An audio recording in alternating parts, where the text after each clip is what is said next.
The morning started like any other at the Earth Unified Defense Command Center in Geneva. Admiral Cole arrived at exactly 6 in the morning, just as she had done every day for the past 3 years. She was a woman of 52 years, with short gray hair and sharp blue eyes that missed nothing. Her uniform was always perfect, her posture always straight, and her mind always focused on the safety of humanity. The command center was a massive room buried deep underground. Hundreds of screens covered the walls, showing data from every corner of human space. Men and women in military uniforms sat at their stations, monitoring communications, tracking ship movements, and watching for any sign of trouble. The room hummed with the quiet sound of computers and the soft voices of officers doing their jobs. Walk to her command platform in the center of the room. From here, she could see everything. Every screen, every station, every person. This was her domain, and she ruled it with calm efficiency. Lieutenant Price was already at his station when she arrived. He was young, maybe 28, with brown hair and nervous energy that made him fidget constantly. But he was also brilliant with communications technology, which was why had personally requested him for her team. "Good morning, Admiral," said, standing up quickly. "Good morning, Lieutenant. Anything to report from the night shift?" "Nothing unusual, ma'am. Standard traffic on all channels. The colony ships heading to New Eden reported smooth travel. The mining operations in the asteroid belt are running ahead of schedule." Nodded. This was good news. Humanity had spread across 17 star systems in the 300 years since they had developed faster-than-light travel. It was an achievement that their ancestors could never have imagined. Billions of people now lived on worlds that had been empty rocks when their great-grandparents were born. She was about to ask for a cup of coffee when the first alarm sounded. It was not a loud alarm. The command center was designed to avoid panic. Instead, it was a soft chime that made everyone look up from their work. "What is that?" asked her voice sharp. Was already typing at his console, his fingers moving faster than could follow. His face went pale as he read the data on his screen. "Admiral, we're receiving a transmission. It's coming from outside human space, way outside. The signal is originating from a region we've never explored." Felt her heart beat faster, but she kept her face calm. This was what she had been trained for. This was what she had prepared for her entire career, even though she had never truly believed it would happen. "Can you decode it?" "The system is working on it now. The language patterns are unlike anything in our database. The AI is adapting, but it will take a few minutes." Those few minutes felt like hours. Stood perfectly still, watching the main screen as strange symbols scrolled across it. Around her, the command center buzzed with activity. Officers called out updates, analyzed data, and tried to determine where exactly the signal was coming from. The year was 2347. Humanity had spread across the stars.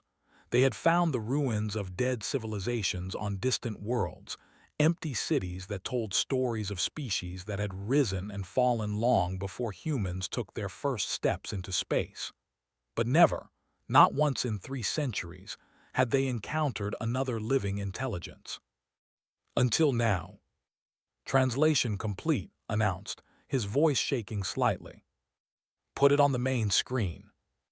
The strange symbols disappeared, replaced by words in English.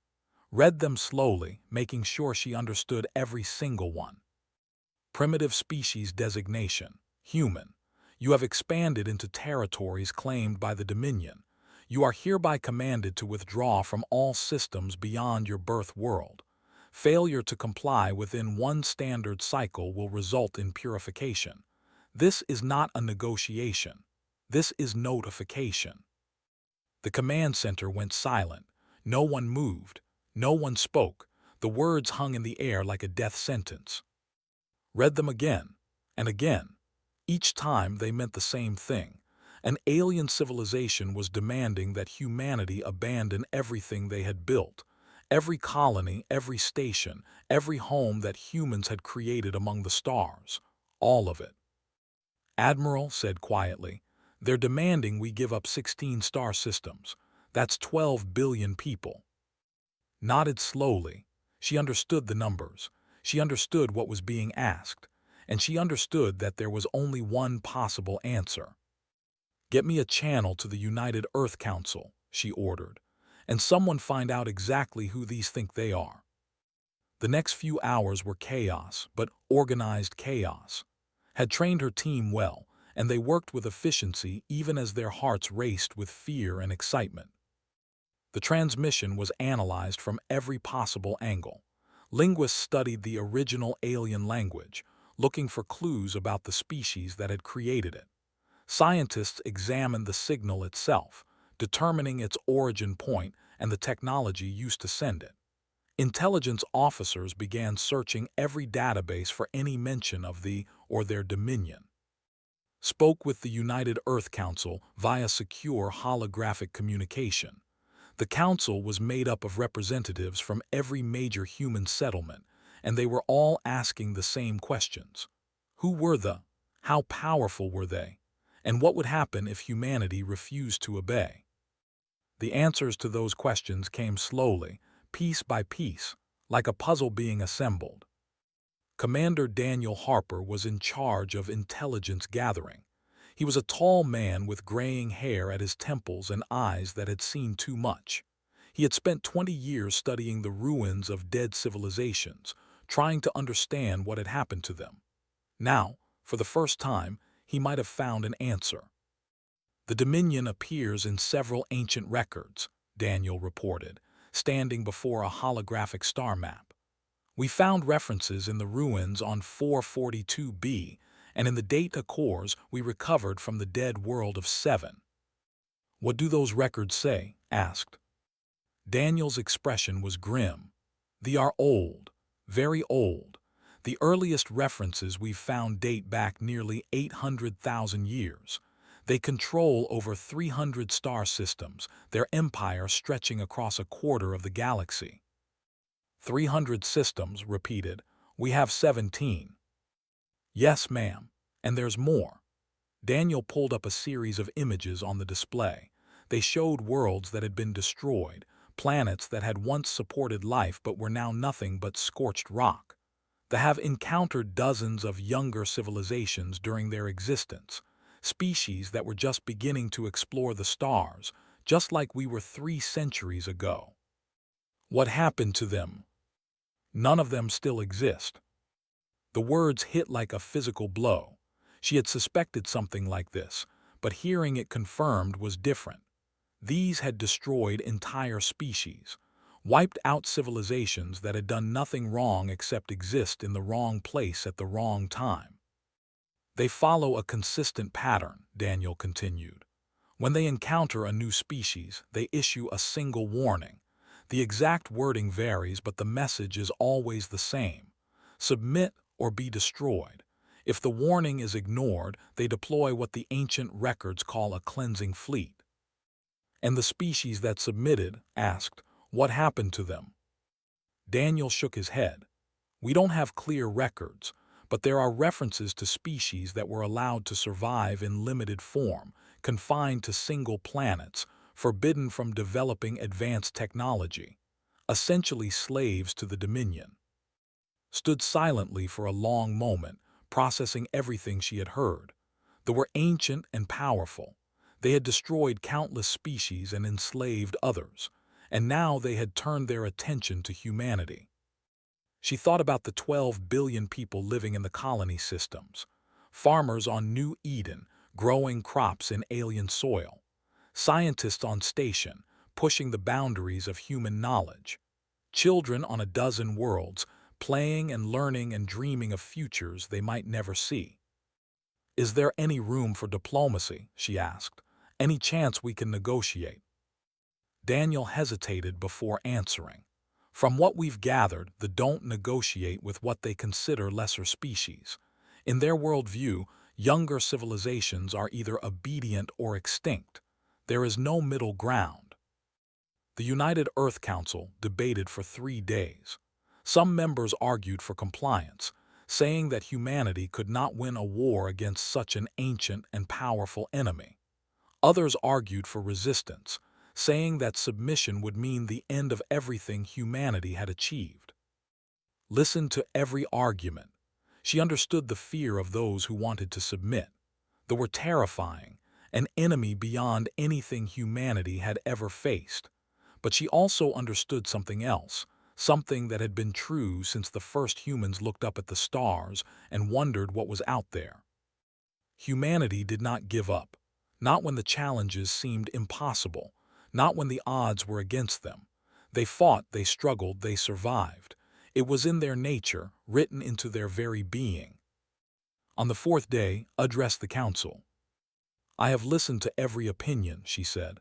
"I have considered every argument, and I have reached my conclusion." She paused, looking at each council member in turn. "The demand that we abandon our colonies, that we return to Earth and stay there, forever trapped on a single world. They call this submission. I call it death. Not the quick death of war, but the slow death of a species that has given up on its future." She stood, her voice growing stronger. "Humanity has never chosen its battles based on the odds of winning. We fight because some things are worth fighting for. 12 billion people will not be abandoned. Our history, our future, everything we have built will not be handed over to an empire of bullies who think age gives them the right to exterminate us." Looked at the holographic display showing the ultimatum. "We have one standard cycle. According to our analysis, that is approximately 14 Earth months. I recommend we use every second of it to prepare for war." The vote was close, but in the end the council agreed. Humanity would not submit. They would fight. The news spread across human space within hours. People reacted in different ways. Some were terrified, understanding for the first time that humanity was not alone in the universe and that the others were hostile. Others were angry, furious that an alien empire would dare to threaten everything they had built. And some, a surprising number, felt something else entirely. Pride. Humanity had spread across the stars. They had built civilizations on distant worlds. And now, faced with an enemy that had destroyed dozens of species, they had chosen to stand and fight. It was crazy. It was possibly suicidal. But it was also, in a way that was hard to explain, deeply human. The mobilization began immediately. Every shipyard in human space received new orders. Every factory was retooled for military production. Every research facility turned its attention to a single purpose: finding ways to fight an enemy that was centuries ahead of them technologically. Dr. Lisa Morgan received the call while she was in her laboratory on Research Station, orbiting Mars. She was 45 years old, with red hair that she never had time to properly style and glasses that were constantly sliding down her nose. She had spent her career studying exotic physics, theoretical concepts that most of her colleagues considered impractical. "Dr. Morgan," the voice on the communication channel said, "this is Admiral Cole. I need you to come to Earth immediately." Lisa looked around her cluttered laboratory. Equations covered every surface, calculations that she had been working on for years.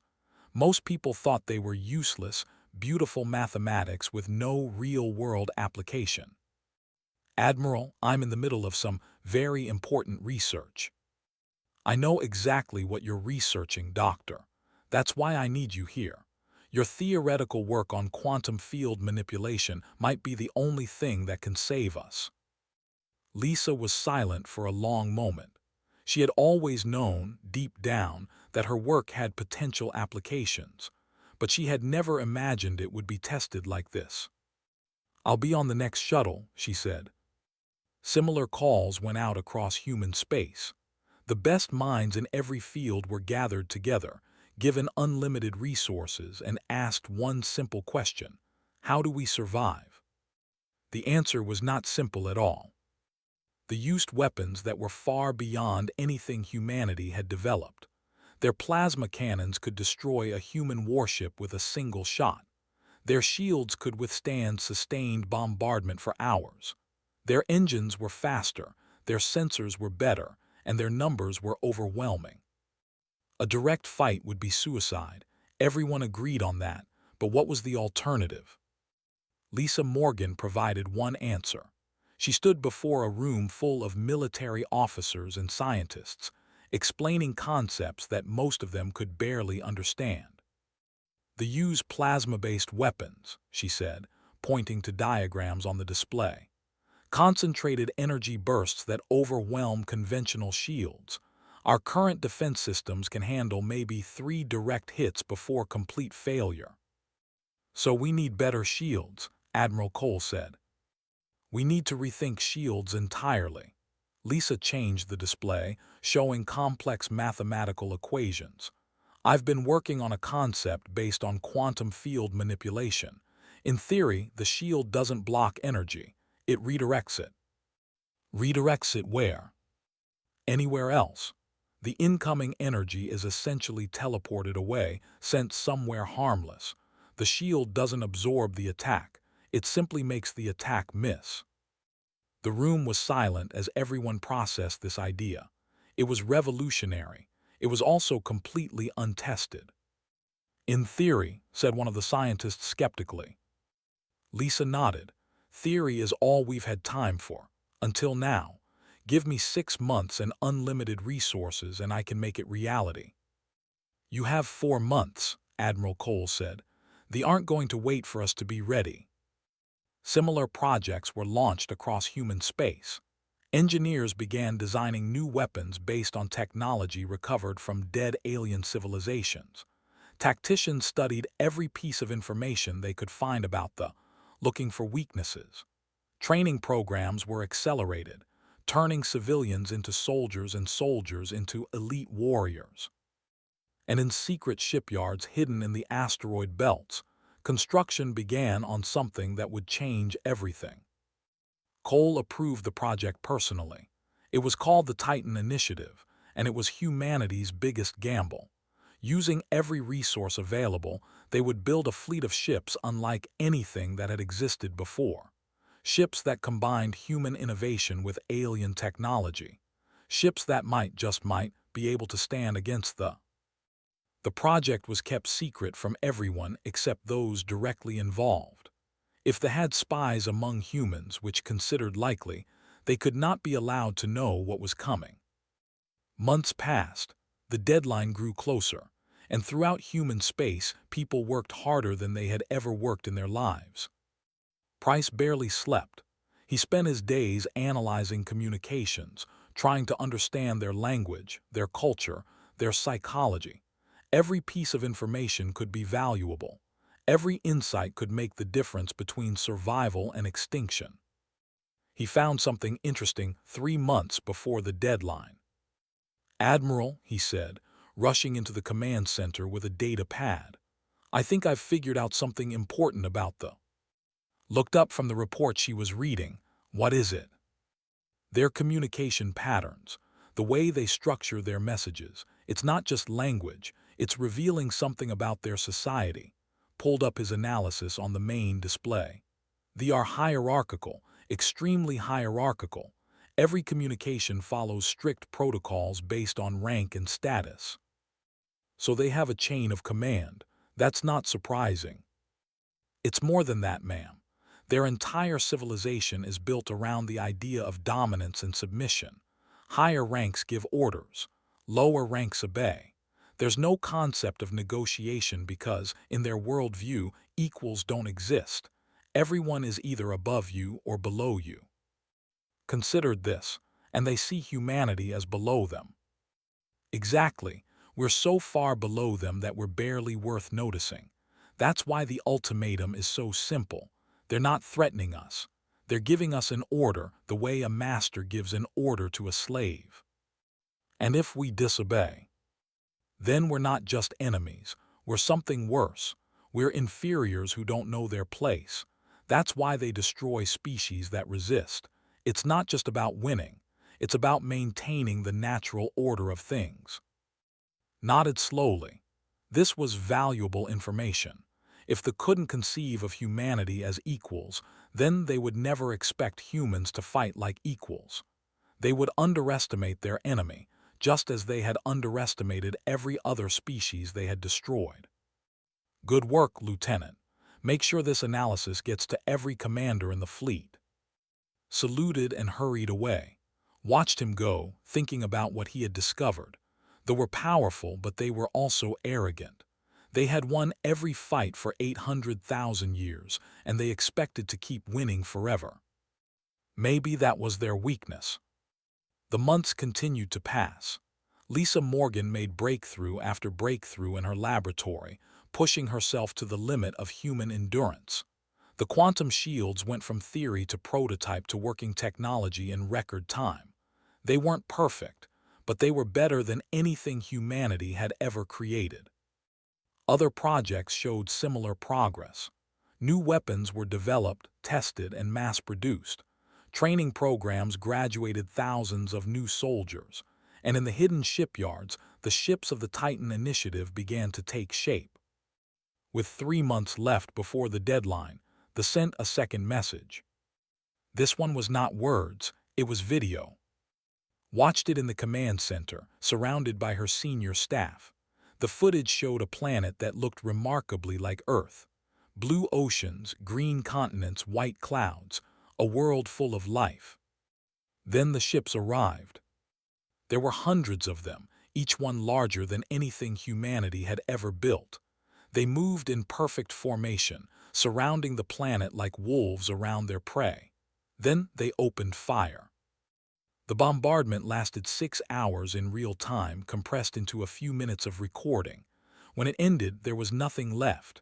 The oceans had boiled away. The continents were scorched black. The atmosphere was gone, stripped away by the relentless assault.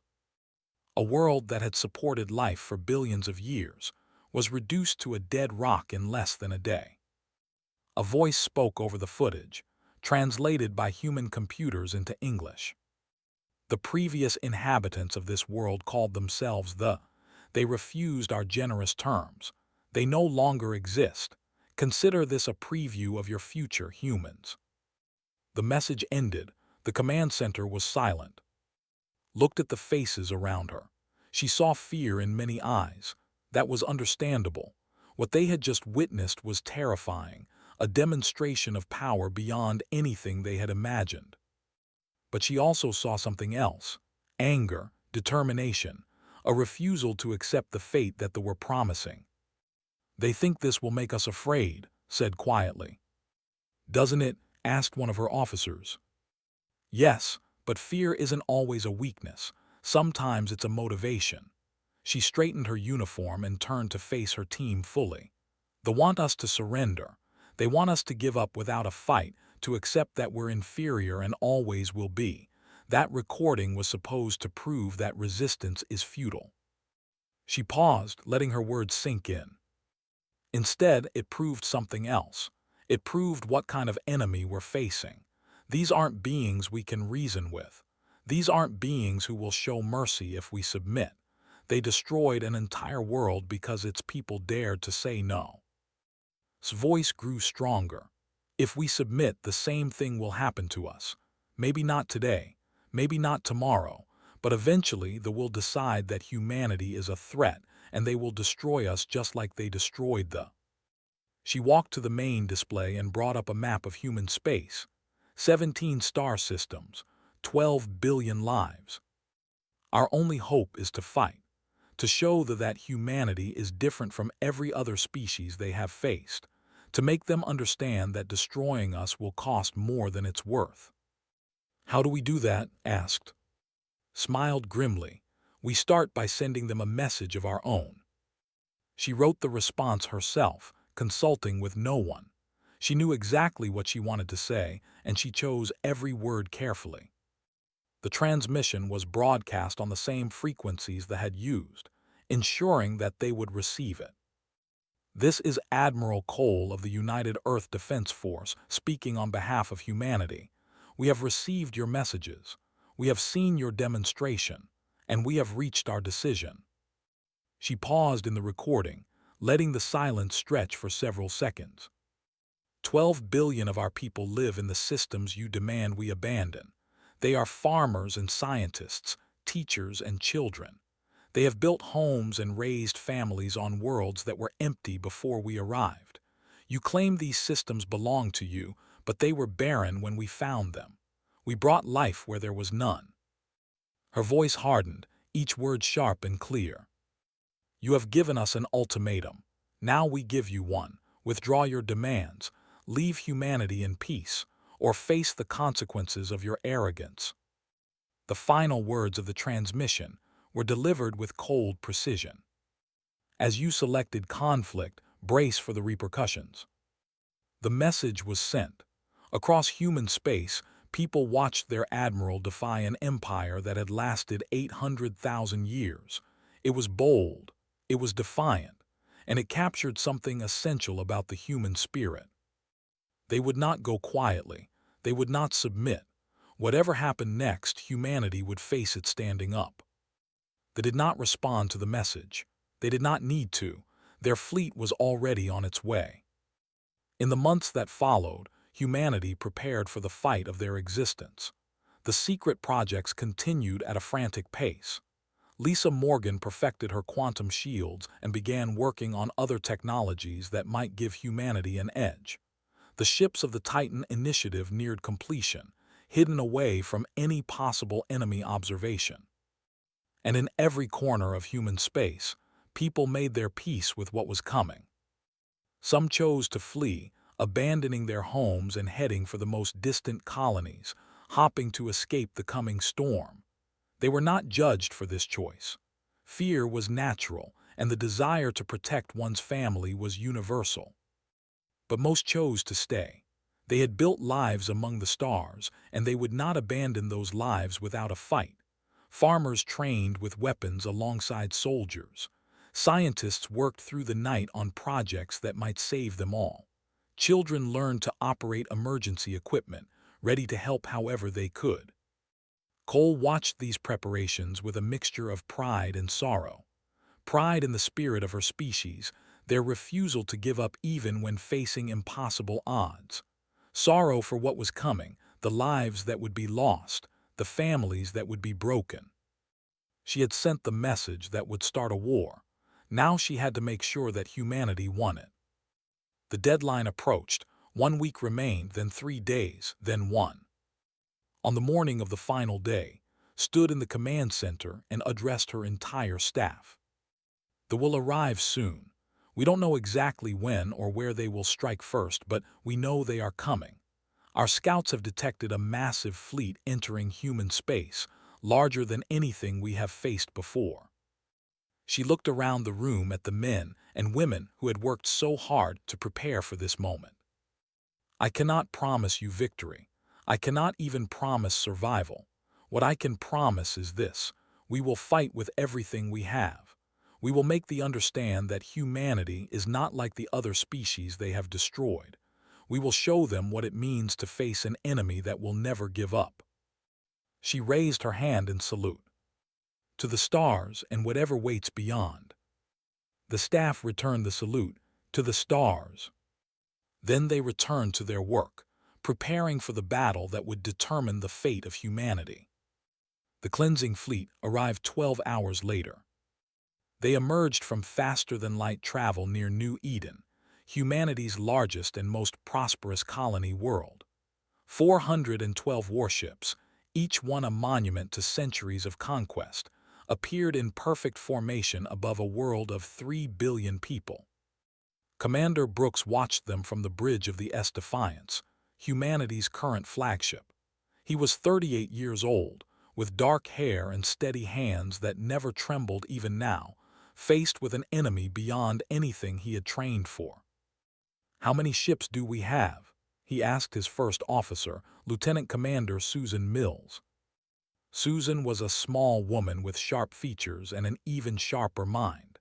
She had served with for 5 years, and he trusted her more than anyone else in the fleet. 87, sir, plus the orbital defense platforms. Nodded slowly, 400 against 87.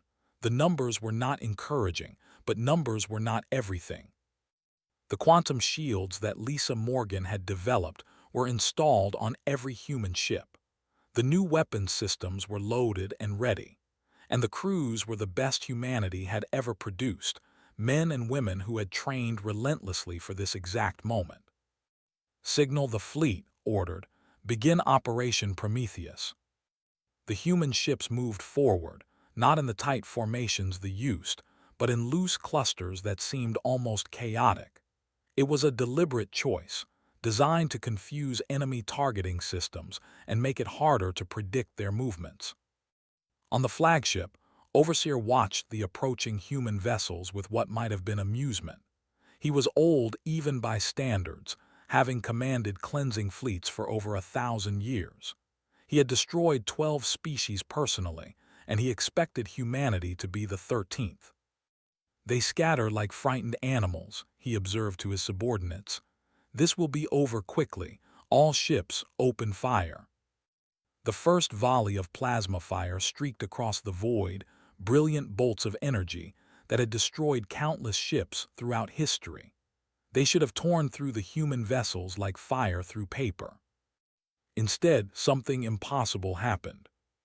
The shots curved away at the last moment, redirected by fields that the sensors couldn't even detect. They flew off into empty space, doing no damage at all. For the first time in 800,000 years, a overseer experienced genuine surprise. "What is this?" demanded. "Recalibrate weapons and fire again." The second volley met the same fate, and the third.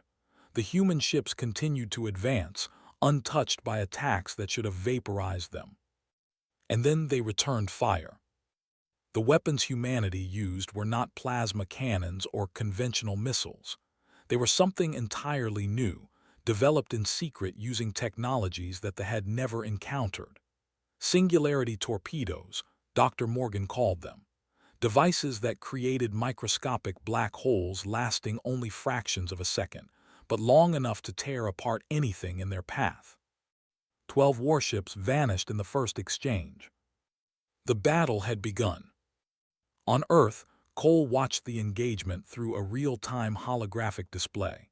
She saw her ships advance against an enemy that outnumbered them 5-1. She saw the weapons fail against human shields. She saw the first enemy ships die. "It's working," said, his voice filled with wonder. "Dr. Morgan's shields are working." "Of course they're working," replied. "She said they would." But even as she spoke, she knew that this was only the beginning. They had been surprised, but they would adapt. They would find ways around the shields. They would bring more ships, and humanity had only one chance to show them that this war would not be easy. She opened a communication channel to the hidden shipyards. "Is the Titan fleet ready?"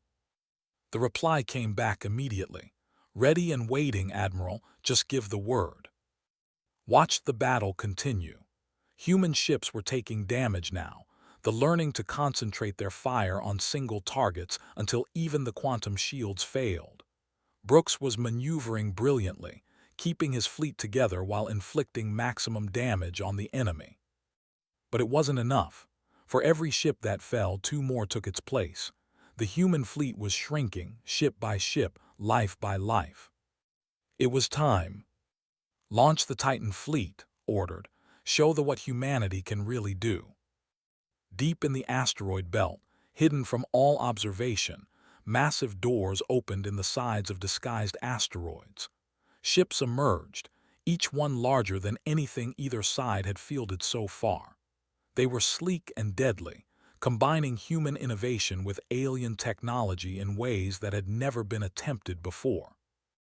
There were 50 of them, the entire production capacity of secret shipyards working at maximum speed for a full year. 50 ships that represented everything humanity had learned about warfare, about physics, about survival. They jumped to New Eden in a single coordinated leap, emerging behind the fleet like ghosts appearing from nowhere. Overseer received the report with something approaching shock. "New contacts behind us, 50 ships. Their signatures are unlike anything in our database. Destroy them, ordered. But the Titan ships were already moving, their weapons already firing. They cut through the rear of the formation like a knife through flesh, destroying ships with contemptuous ease. Their shields were even stronger than those on the regular human vessels, shrugging off concentrated fire that should have overwhelmed them. Brooks saw the arrival of the reinforcements and felt hope surge through him. He had known about the Titan initiative, had helped plan for this moment. But seeing it actually happen, seeing the tide of battle turn before his eyes, was something he would never forget. All ships, he ordered, advance, maximum attack. The human fleet, regular and Titan ships together, pressed forward. The caught between two forces and facing weapons they couldn't counter, began to fall back. Overseer, one of subordinates, reported, "We have lost over 100 ships. The enemy losses are minimal." Stared at his display in disbelief. This was impossible. No younger species had ever resisted a cleansing fleet. No younger species had ever damaged a cleansing fleet. And yet here were these humans, these primitives, destroying his ships as if they were nothing. "Signal the retreat," he finally ordered, the words bitter in his mouth. "All ships withdraw to Dominion space." The retreat was orderly at first, but panic spread quickly. Ships that had never fled from anything in their existence now raced for safety, their crews desperate to escape the human weapons that had proved so devastating. The human fleet pursued, hunting down stragglers and destroying them. By the time the battle ended, only 23 ships remained, limping back to their home territory with news that would shake an empire. The Battle of New Eden was over. Humanity had won. On Earth, Cole allowed herself a moment of relief, but only a moment. She knew that this was just the beginning. They would return with more ships, more weapons, more determination. This single victory had bought humanity time, nothing more. But time was what they needed. Time to build more ships, time to develop new technologies, time to prepare for the long war that was coming. She opened a channel to the fleet. "Well done," she said simply. "All of you. You have achieved something that no one believed was possible. You have proven that humanity can stand against any enemy, no matter how powerful." She paused, choosing her next words carefully. "But this war is not over. It has only begun. They will not accept this defeat. They will return, and when they do, we must be ready. Enjoy this victory. Honor those who gave their lives to achieve it, and then prepare for what comes next." She ended the transmission and turned to face her staff. "Begin Phase 2, she ordered. "It's time to take this war to The era of humanity hiding in their corner of the galaxy was over. From this day forward, they would be the hunters, not the hunted. And who had ruled unchallenged for 800,000 years, were about to learn what it meant to fear. The ultimate transmission from Terra had been sent. The repercussions were only beginning.